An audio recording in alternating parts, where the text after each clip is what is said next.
So let's get into WWE. So this week, well, first off, the big story in WWE is, in my opinion, what's going on between Drew and Randy Orton, and this has been the story for what, like 4 months now, 3-4 months. I mean, they've been going at it. They had 3 matches, and they're about to have their fourth match on next week's Monday Night Raw. So I think that the last time we did this, this video, I think I forget if it was before Randy won or after. I forget, but I think that the consensus among us was that we all felt like Drew McIntyre was going to regain his belt from Randy Orton after he lost it.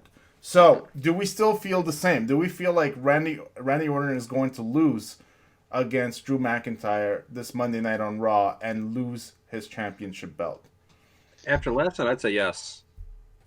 They just went too hardcore to try to set up a Reigns and McIntyre match at Survivor Series. So let us know a little bit. Okay, I had to miss some parts of SmackDown. So let us know a little bit about what exactly happened that makes you believe that. Well, to start off, I'm trying to get names straight now. Roman Reigns came out, started doing a speech about how he's looking, Randy Orton, he's the type of person you respect what he did, but you can't respect him, and was cutting a promo for his match at Survivor Series. And they were making a big deal at the match on Raw between Orton and McIntyre, the commentators. And McIntyre came out, which, no surprise, WWE violated their own brand rules again. Right. So, he came out, got in Reigns' face. He's supposedly there to make a statement to Orton, but ended up making a statement to Reigns. And he's saying, no, I'm gonna beat him on Monday. He's like, you're gonna be facing me. When was the last time we faced each other? Oh, it's Royal Rumble when I eliminated you. And then you tucked your tail between your legs and you ran away and abandoned all the fans and everything for X number of months. Ooh. And Reigns was like, I like you, I respect you because that's the truth. And that's about when Jey Uso ran out and he stepped into Reigns' business and got between them and he challenged McIntyre for later in the night. Reigns wasn't happy about that backstage because he didn't want Jey. He didn't tell him to come out. It was like his business. Right. But yeah, they're pushing so hard. Going back and forth that they're going to face each other at Survivor Series. Did Drew and Jey have a match? Oh yeah, in the main event. Yeah. So they had a match in the main event, which of course Drew won. I'm assuming. Yeah, I mean it was actually a better match than expected. I didn't expect it to be a squash, but I really see Jey bring up as good a fight as he did, just because of the level that McIntyre's at now. But Jey. But their WWE is also they have overpowered, let's just say, Jey Uso recently, right? Like he's beating Daniel Bryan pretty easily. He's beating some people that he honestly should have no business of beating. Let's be honest, right? Yeah, they're actually calling a main event Jey Uso now. Yeah, main event Jey. He's beat AJ Styles, Kevin Owens, Daniel Bryan in the last couple of weeks, which is just insane. I never thought I would say that Jey Uso has beaten these people in singles matches, maybe in a tag team match, but never in singles. But that's kind of where we're at. Like, Uso's been really kind of, they strapped a rocket to his ass and they're shooting him to the moon. Oh yeah, I mean he's getting such a mad push, and it was a good match last night. Really, it's cool to see him in the last couple weeks actually really improve and come out and put such an effort into everything. I mean, it's really good to see him rising up to the challenge. And it was a pretty good match, but of course, in the match, McIntyre was on the ropes. Reigns came out, and he did distract. He told Jey was going to win, and Reigns told him, no, teach him a lesson. And that's basically when shortly after that's when McIntyre hit the Claymore to actually teach a lesson. And he basically told Reigns, you know who I am now. So wait a second. So was Jey about to win? He was about to hit the frog splash on McIntyre? Yeah, well, he had McIntyre down, and Reigns came out, and Uso went out of the ring and told him, I got him, I'll beat him. And because he was going to, remember, I think it's going to go for the pin, and Reigns dragged Uso out the ring. That's when they're talking there. And they told Jey, teach him a lesson. And Jey went in the ring. He hit a couple moves, but then McIntyre hit a Claymore when Jey's back was turned. When he turned around, he nailed him with it, for the win. And then when McIntyre told Reigns, like, do you know who I am now? And Reigns said something along the lines, we'll see on Sunday, which I'm assuming is a hint for Survivor Series. Wow. All right. Interesting. So, yeah, I don't know. Okay, I'll let Matt just kind of give his opinion on it, and then I'll just say what I think. What do you think, Matt? Based on all that. I think they're kind of pushing it a bit too hard and kind of setting up expectations for McIntyre to win on Monday. But then somehow, like, maybe Jimmy Uso or Jey Uso or something will screw him over and kind of make sure Randy retains. Because this almost feels like too big of a match for Survivor Series at this point, where they're kind of pushing it so hard. Maybe they'll kind of hold off until WrestleMania. Because who knows, maybe McIntyre will win the Rumble again and challenge Reigns instead of Orton. Thinking, okay, you know what, Orton may have beat me, but I want to fucking kick Roman Reigns' ass instead. Like, that's definitely something they could set up. But who knows, they've met in 2 pay-per-view matches at WrestleMania 30... Which one was it? 35. And then at Stomping Ground the other year. They were both okay matches, but McIntyre's gotten so much better since then that they really probably could make this a WrestleMania main event for next year if they really needed to. But really, it's almost too close to call on Monday, but I'm going to go with Orton via shenanigans. Someone trips McIntyre's leg, RKO, it's over. That's what I'm guessing. I can see that. It's just like I said, it's almost too apparent, but at the same time, I almost don't see McIntyre pining after Orton after this week. You know, so if that does happen, that would help to build up, like you said, for Reigns. Mm-hmm. So it's a tough call. I'm not exactly sure. I feel like the WWE isn't even sure themselves where they're going with this, because it's a little all over the place in a lot of ways. I do think they definitely want that juicy Drew versus Roman match. You know, now that they're building Roman as a legitimate heel. I feel like they want that match for sure. Survivor Series, the place to have it. Maybe, I'm not exactly sure, because of course we have. So for Randy Orton, we have Edge that's coming back. We keep talking about this periodically, and we all feel like they're gonna have a big WrestleMania match or something. So we don't know, that could have title implications or not. We don't know. Yeah, so I always felt like Drew was going to retain his title. I always felt like the loss to Randy Orton wasn't to have Randy Orton go on a big championship reign. It was only to kind of propel. First of all, it was to make Drew McIntyre look vulnerable, because you can't really have a guy running rampant for years on end in WWE. It just doesn't really work, so you have to make him look vulnerable, and then he has to kind of come back, adapt a little bit. There has been some slight heel references to Drew McIntyre lately, especially his kind of like friendship with Sheamus, which, so I'm not exactly sure what they're doing. Of course, he also gouged out Randy Orton's eye like a few weeks ago at the end of Monday Night Raw, which WWE has just forgotten about. It's like it's never happened. I don't think that they've really touched on it. So we're not sure. Obviously, Drew is a little angry. He seems to be flirting the line with perhaps doing some crazy things to regain his title.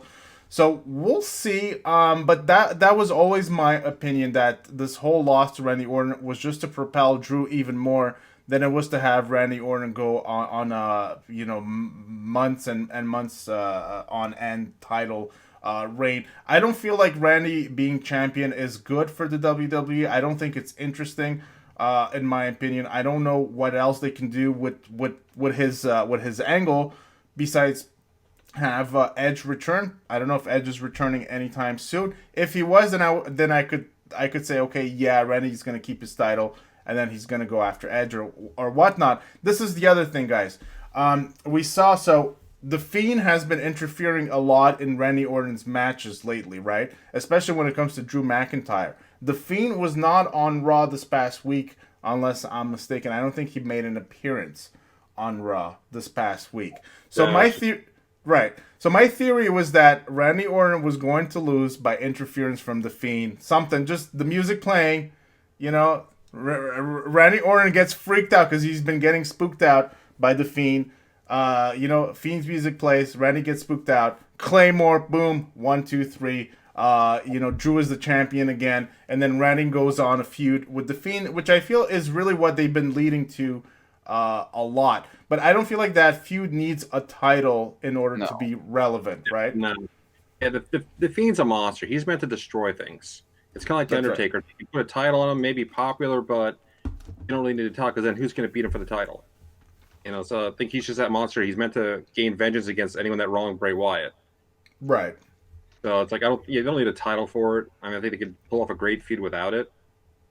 So I feel like the hints have been there for a feud without a title, but we don't know for sure. But that's kind of what I feel like. Now, on the other hand, I agree with what you're saying, CD, by the way, that the Fiend is just too monstrous, to really have a title. Well, he can have a title, but then it makes it more complicated, I think, in terms of storylines, especially at this point.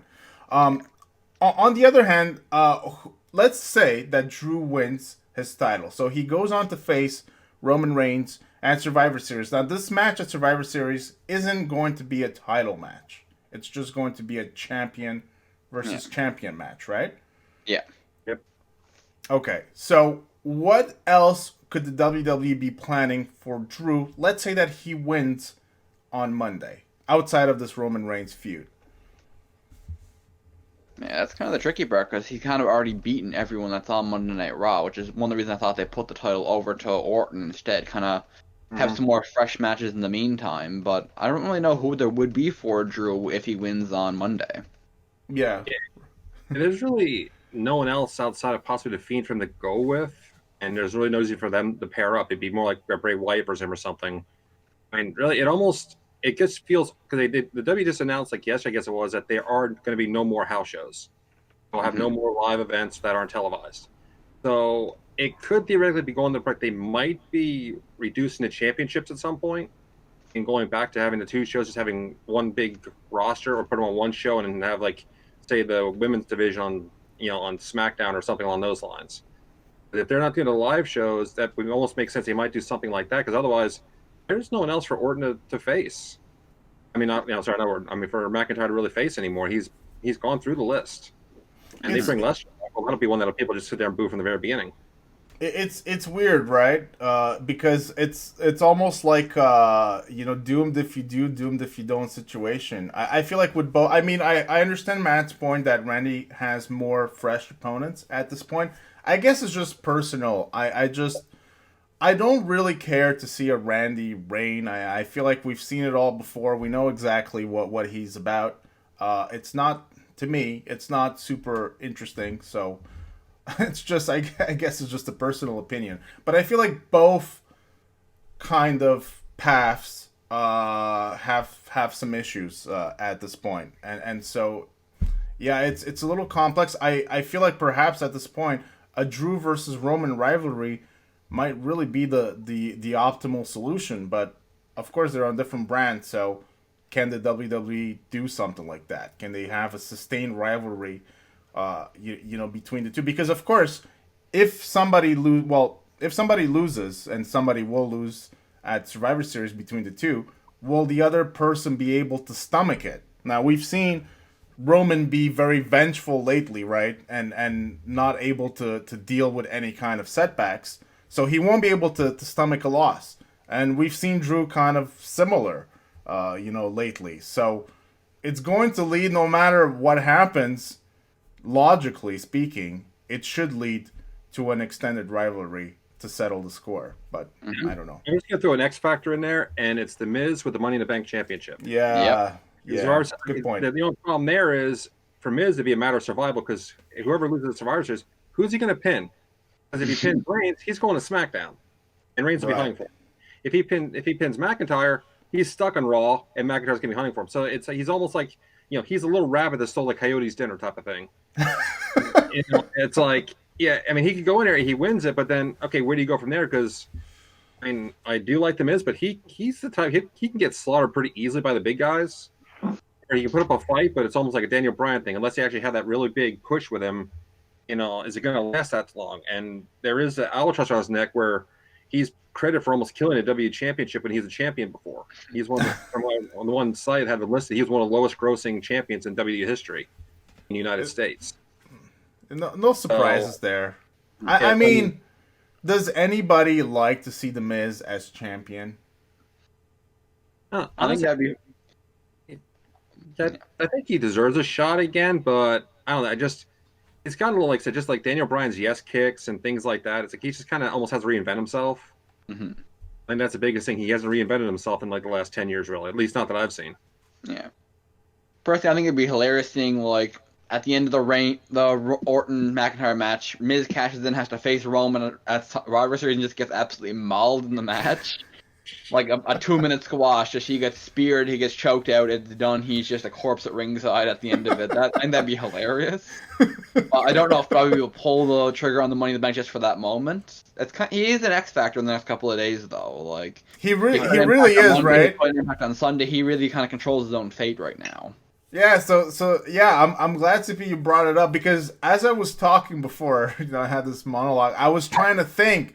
And the Miz was the one thing that kind of just eluded this whole equation. So it is very interesting, and I feel like he's going to cash in. As you say, Matt, he could cash in on Monday. He could cash in at Survivor Series. But I feel like these are his moments. Of course, Survivor Series is the prime moment because someone theoretically should be laying there motionless after this match, this brutal match or whatever is over.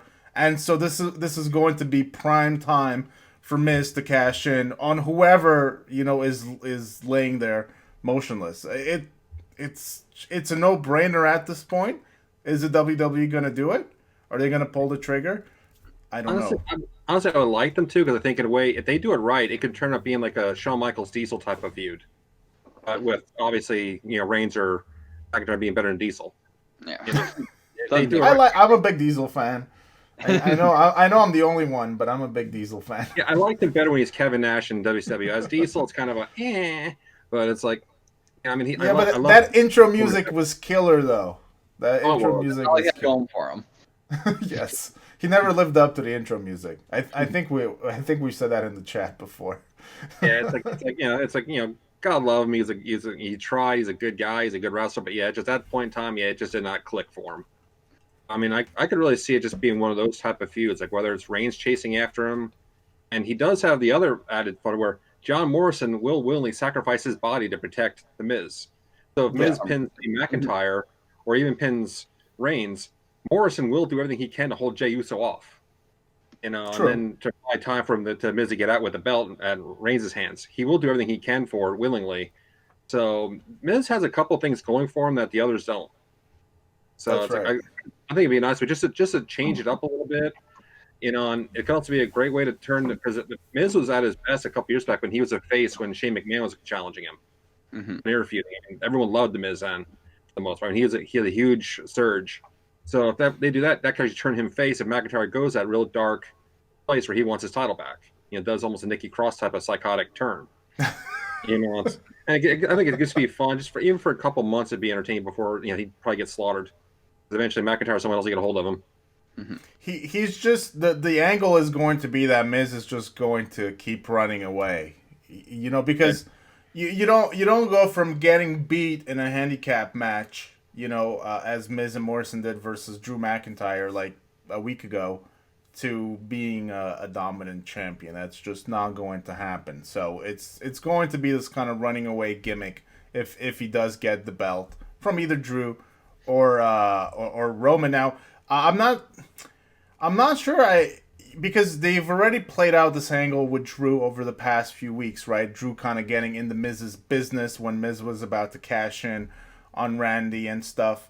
Is this an angle that they're really gonna milk? I'm not sure. Maybe, or could the Miz go to SmackDown and milk an angle with Roman Reigns? And Roman Reigns getting even more vicious in his pursuit of trying to regain his belt. Let's just say that he loses at Survivor Series. Look, I think this is all very interesting. There's definitely a few options they can go with. I'm not sure what they're going to do. I got to be honest with you guys. I can't really see the full picture right now. I guess that's kudos to WWE for perhaps making it not super obvious. Yeah. I mean, it could be. It also could be accidental.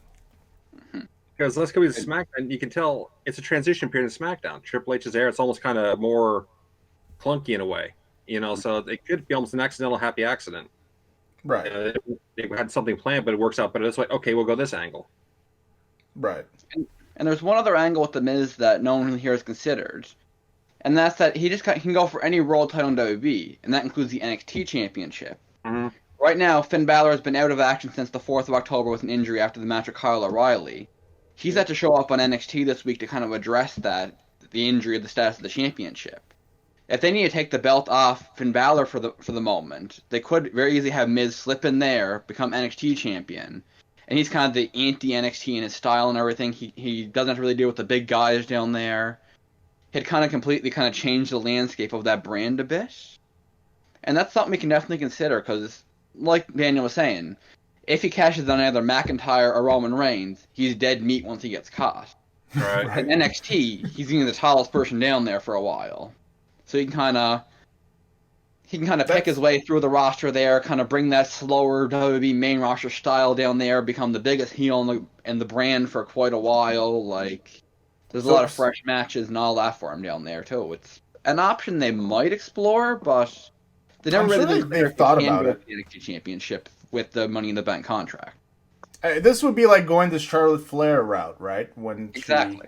When she did, she won the Rumble and then decided to go the NXT route. This is interesting. Yeah, I didn't think of that route. He could very well do that. I think he also mentioned something about the tag team titles to Randy Orton, but I think it was just to kind of throw Randy Orton off, or at least that's what WWE wanted us to believe. I think he did that this past Monday. Yeah, Orton didn't believe. Yeah, of course not. Orton is he is completely paranoid over everybody.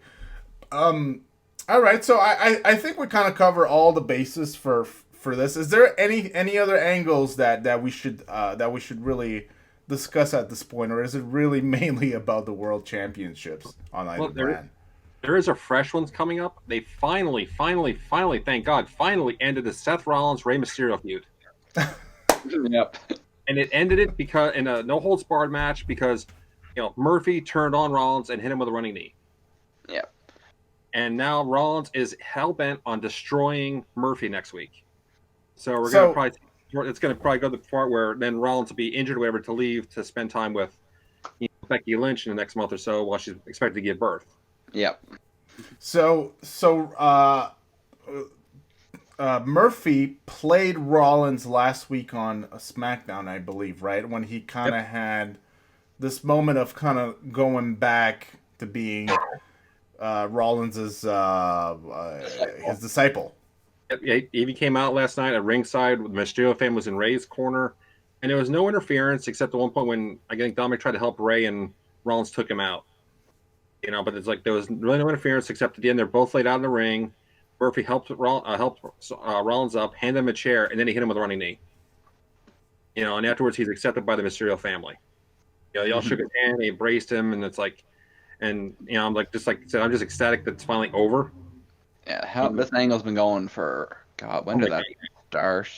Yeah, how many eyes are gonna pop out in that thing? It's just. I honestly though, guys, it's probably been going on for like 6 months, if not longer. I don't feel like this angle ever really delivered in general. I don't know what you guys think. I think it was fun in the beginning, I think, but after like the second month or so, it kind of just went stale. Yeah, it started back around Money in the Bank. So this was May. Yeah. Right? May. So it's like 6 months it's been going on. I think when Rollins gouged Ray's eye out, I think it was pretty shocking. But outside of that, I don't know. They've just been dragging it, and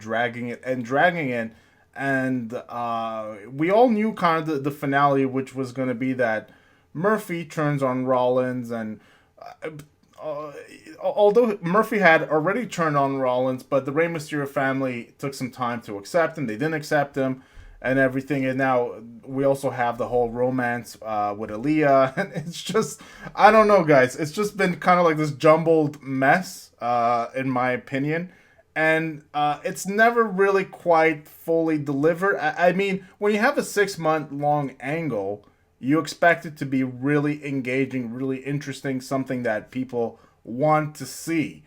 I can't really say that when this angle shows up on either Raw or SmackDown, because they've been going at it on both brands over the last 6 months, I can't say that I'm like, oh yes, finally, this is the angle I've been waiting for. I usually just kind of roll my eyes and like, yeah, I know what's gonna happen. It's gonna be lame, kind of thing. I'm just happy for Dominic. He can finally have a match in the WWE that doesn't involve either Seth Rollins or Murphy. Because I looked it up. He's had 9 matches. Every single one of them has involved one of those two people. Yep. Right. Yeah, he actually did something that's not, that's not family oriented, so to speak. Mm-hmm. Like if you go in the tag team or whatever, because so it's kind of nice because like I said, it just opens up a whole new playbook of ideas and if they can go now. You got the Murphy and Rollins locked in, but now you have Ray and Dominic. They can do something else completely different and actually fresh and see how it works out. I mean, they could, like them and Lucha House Party could put a great match together, type of thing, and it's just so much more to work with now. So this is the thing. So this whole Rollins versus Mysterio angle was used for one or two things, which was to build Murphy up and to build Dominic Mysterio up. I think in the beginning it was more to build Dominic up, and it was kind of to build both of them up. But I think Dominic was really the guy that really needed to be built up. I'm not sure. This is the reason why I criticize the angle, is because I'm not sure that it really did much to elevate Murphy in any respect. At least in my opinion, I don't feel like this is a guy that is significantly better or more legit than the guy that was losing to Aleister Black last year, like every pay-per-view. Even though he was really good in those matches, right? So I'm not sure that this guy is significantly better than that Buddy Murphy that we used to see. But Dominic was clearly the guy that needed to be built up, by this kind of family rivalry.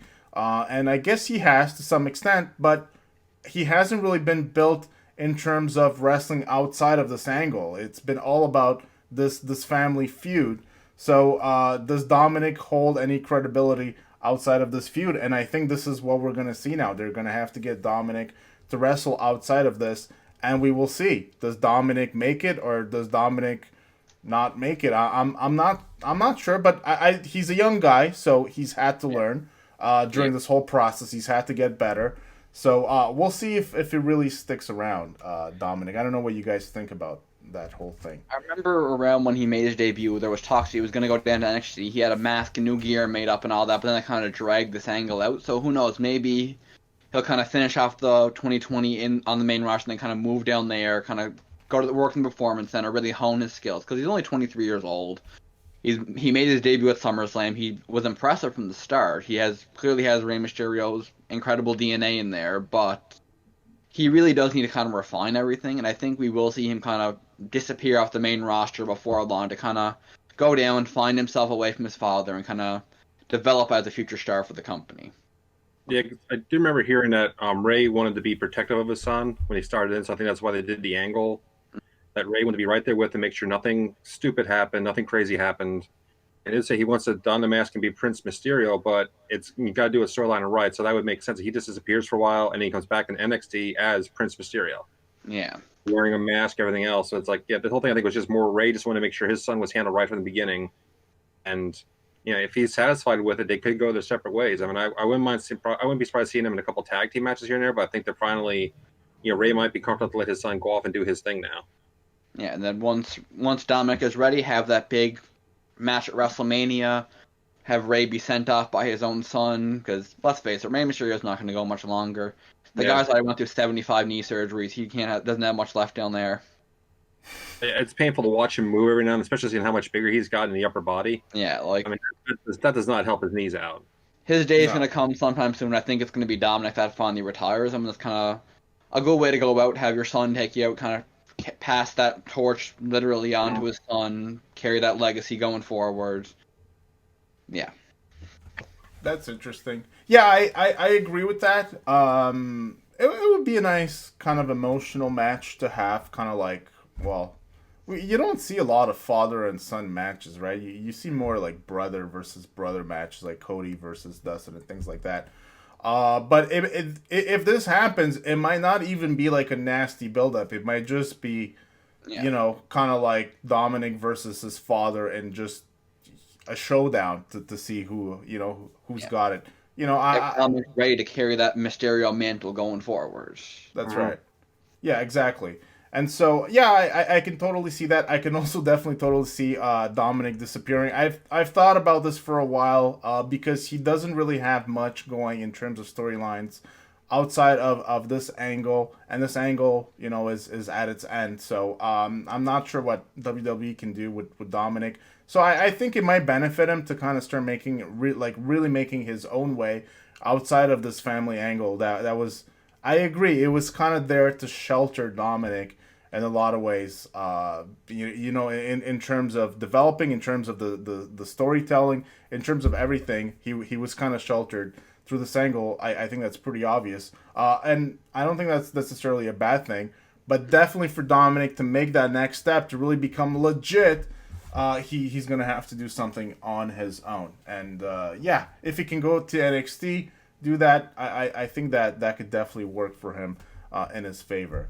So was there anything else that stood out to you guys from the last week or two, like Raw and SmackDown, or should we just call it right here and then see what happens on Monday with the Drew versus Randy match, and then have another one of these podcasts? Yeah, I think this kind of covered everything major going on WWE at the moment. I mean, we have Otis finally joining Chad Gable, but that'll probably lead to a couple pre-show tag team matches where they win the titles and lose them, so that won't be that big of an angle. There's not really that much else in the works right now. Yeah, but they're just treading water right now, so it'll start developing next week or two, I'd assume, for the because they're just leading it. Next week could be going into Survivor Series, so I think the big storyline's going to start probably Monday, depending on the Orton Randy, the Orton and McIntyre match, and then going forward with that.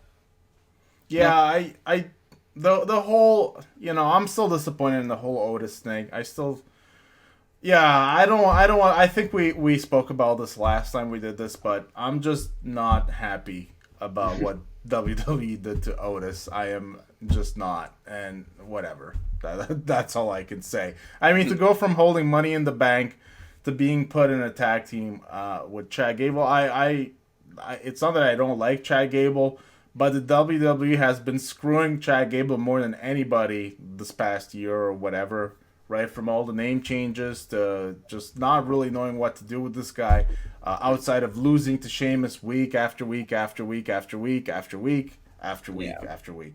And so, to go from Money in the Bank to, maybe it's going to work out. I think the focus just went out. Yeah, maybe it's going to work out, but this could also just be WWE just kind of trying to put some stuff out there and seeing if it sticks or not, without much direction. Once again, WWE has been doing plenty of that recently, in my opinion. Yeah, actually, a great example of that was actually Drew McIntyre a few months back.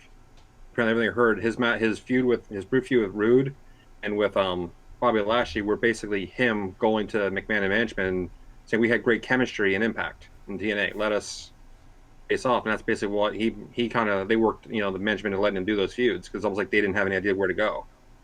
It's him trying to elevate them into new status. So it's almost like I think it's like I said, a lot of it's just throwing something at the wall, see what sticks. If it works, great. If it's not, okay, we'll cook up something else. Yeah, and to WWE's credit, I think those matches with Lashley in particular, I'm not sure about Bobby Roode, but with Lashley actually helped Lashley to some extent. It was kind of like the beginning of Lashley's kind of like rebirth of sorts. Oh yeah, I think MVP deserves a huge credit for that because like I said, for how long was Lashley and Shelton Benjamin just lavishing somewhere, not doing anything, being jobbers, appearing here and there, and then he came in there, I guess he started pushing the whole idea of the Hurt Business, and McIntyre came in to try to give Lashley a boost, and it's like, and it worked out. I mean, it does show that McMahon does listen to people and have ideas. Yeah. Just depends who it is and what the idea is. I'm assuming but that's kind of thing. It just almost seems like they're out of ideas half the time. And had Bruce Pritchard working both shows. That's why Triple H is now supposed to be working with SmackDown because Pritchard couldn't handle it anymore. Mm-hmm. He's overworked or whatever the reason was. So maybe they'll bring I said SmackDown's in transition now. We'll see how it goes in the next couple of weeks, how it starts smoothing out. Every time it seems to get smooth and start looking better, that's when they always transition something out of it, and it goes back to being a just disjointed mess. That's just like kind of really why. Yes. No, it is. It's been that way for a while. SmackDown. Every once in a while they have an amazing show, but then they follow it up with like something where you go like, WTF is going on? You're just not really sure.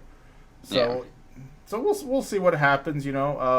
First off, we got to see what happens with this whole Drew versus Roman rivalry, and I think that will tell us a little more about what's coming ahead on SmackDown and Raw, but a lot on what's coming ahead on SmackDown.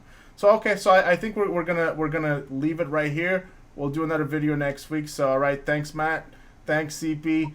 Awesome chatting with you guys, and it was great as usual. So I hope everybody enjoys this. Everybody that's watching, please subscribe to the channel, to the YouTube channel for more WWE AW content. Maybe at some point we could start talking about NGPW or Impact or whatnot.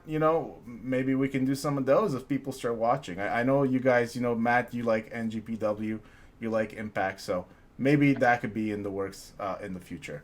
But until then, all right, thanks guys. We'll see you guys next week. Take care.